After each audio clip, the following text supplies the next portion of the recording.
Nah, sekarang bagaimana dengan, sistem-sistem untuk kita mensurvei atau mengukur, sedimen transport ini gitu ya. Nah, kalau misalnya yang pertama tentunya bed load sampling. Nah, bed load sampling itu biasanya pakai trap.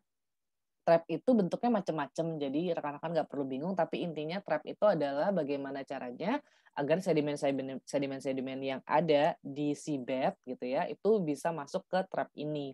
Selama berapa lama, kan yang diperlukan itu adalah periodenya gitu ya, ini tuh berapa lama, kapan, pada saat apa, pasut atau apa segala macamnya. Nah, bed load trap itu bentuknya ada yang seperti ini yang kecil gitu ya, mungkin di area-area yang shallow water.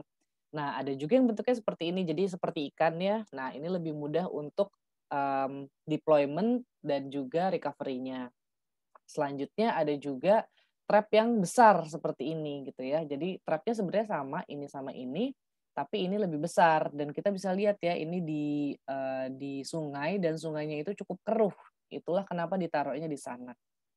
Nah, trap-trap yang besar seperti ini, dia tentunya grain size yang kita dapat itu bisa sampai yang kobel-kobel juga gitu ya, yang gravel, yang, batuan-batuan kerikil itu bisa masuk juga. Jadi tergantung rekan-rekan itu mau surveinya yang mana gitu kan. Dan, tentunya mesh-nya atau saringannya itu mau sebesar apa gitu. Lalu bagaimana dengan suspended sampling? Suspended sampling itu paling sering disampel dengan yang namanya Niskin bottle gitu ya. Niskin bottle ini dia akan sampel air, jadi kenapa dia itu tidur, kadang dia tidur tapi kadang juga dia bentuknya seperti ini. Jadi dia tabung juga atau dia itu pralon sebenarnya ya, tapi dia bentuknya seperti ini, berdiri gitu ya. Kalau ini kan tidur, ini berdiri juga bisa. Yang penting, dia tidak tertutup salah satu. Kenapa? Karena kalau tertutup salah satu, misalnya seperti botol Aqua gitu ya, itu sebenarnya nggak bisa buat sampling air. Kenapa? Karena, mmm, sedimen-sedimen tersuspensi yang kita dapatkan itu adalah sedimen yang turbulen, masuknya itu satu bareng-bareng, gitu. Sementara yang ingin kita dapatkan adalah sedimen pada saat dia itu tenang. Kalau misalnya atas bawahnya kosong gitu ya, entah dia berdiri atau dia tidur gitu ya, nah, itu kan dia bener-bener akan stabil gitu ya, kita bisa tunggu dulu. Walaupun di sini gitu ya, yang tidur itu, dia itu butuh, waktu gitu ya, karena saat turun tentunya baru turun banget, dia akan ada masuk tuh turbulen. Tapi saat kita pelan-pelan sudah turunkan, dia sudah tenang. Jadi intinya harus bebas bergeraklah air ke dalamnya. Nah, lalu kita bisa ambil airnya di titik-titik tertentu, di kedalaman-kedalaman tertentu yang sudah kita bahas sebelumnya, akhirnya kita dapatkan sampel-sampel airnya. Nah, sampel-sampel airnya itu lalu didefinisikan dengan TSS gitu ya, atau Total Suspended Sediment gitu. Total Suspended Sediment ini atau substance gitu ya, sedimen atau substance. Nah, itu didefinisikan dalam miligram per liter gitu ya. Jadi intinya ada berapa sedimen di dalam air itu gitu ya. Tentunya makin tinggi artinya airnya makin keruh atau sebaliknya makin keruh dia harusnya konsentrasinya semakin tinggi gitu ya. Nah, hal lain yang bisa dilakukan adalah dengan menggunakan laser interferometri. Intinya sama, intinya tetap si water turbidity gitu ya. Tapi kalau ini itu dia menggunakan sampel lalu dilihat gitu ya kira-kira kekeruhannya berapa, kalau ini dia langsung pakai laser. Jadi dimasukin pelan-pelan, nah dia akan, mengetahui di sekelilingnya itu turbiditasnya berapa menggunakan sensornya sensor laser. Kira-kira seperti itu.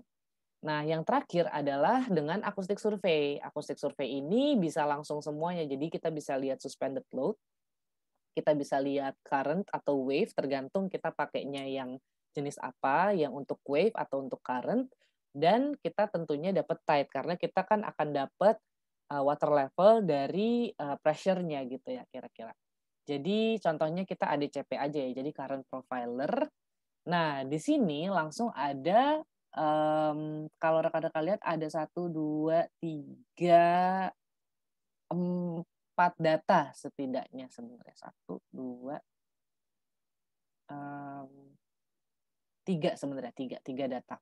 Nah, yang pertama itu adalah water level gitu ya. Jadi water level ini didapat dari apa? Dari, tekanan gitu ya, dari pressure yang dia alami gitu ya. Karena kan airnya itu naik turun gitu ya. Lalu oh iya ini ceritanya ADCP-nya itu ditaruh di bawah ya rekan-rekan. Jadi di sini ada ADCP.